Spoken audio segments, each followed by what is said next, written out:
17 million sold since 1990. Best-selling car in Europe, 5 generations running. And for most of that time, the Clio was the safe, slightly boring French option. The car your mother recommended. This one is not that car. Renault sharpened it, filled it with technology from the Megane, and priced the Esprit Alpine at a figure that gets uncomfortable for the Volkswagen Polo. One walk-around. Everything you need to decide. The design is a departure. The old Clio was soft and friendly.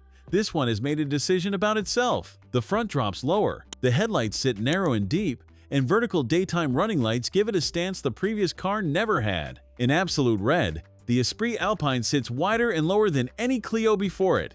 67 mm longer, 39 wider. The hidden rear door handles keep the profile clean, and the full-width rear light bar borrows from the Renault 5. I expected the proportions to feel stretched.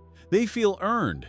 The Alcantara dashboard inside is next, and it changes the value argument entirely. Think about the last time you sat in a rental car and immediately wanted to get out.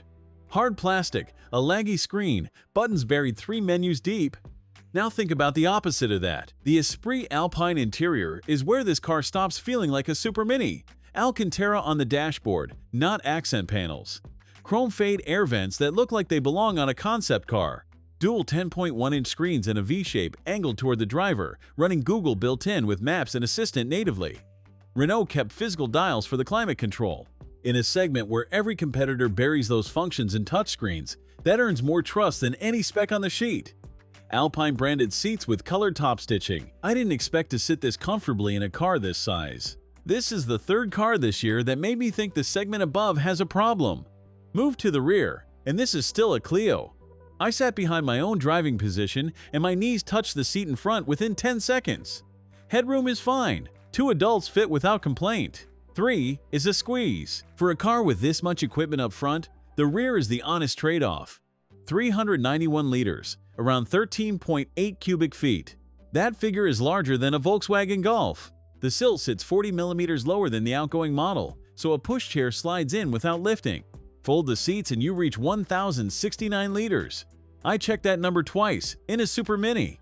160 horsepower from a 1.8-liter 4-cylinder paired with 2 electric motors. 270 Nm of torque, the figure that explains why this car feels unhurried at every junction. 80% electric driving in cities, no plug required. 3.9 liters per 100 kilometers, around 72 miles per gallon. 0 to 100 in 8.3 seconds, around 8 seconds to 60 miles per hour. It is not fast. It is effortless. You feel the silence at low speed and the smoothness at cruise. That is the correct outcome.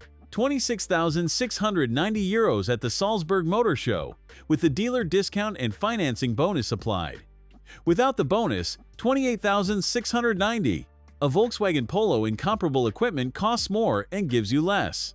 A Toyota Yaris Hybrid is more efficient on paper, but has a boot you could lose behind this one's parcel shelf. Whether this is still a small car or something that has outgrown the label is your decision. After this walk-around, I think the answer is already obvious. Thanks for watching. If you enjoyed this video, hit that like button and subscribe for more content just like this. Leave a comment below with your thoughts or questions.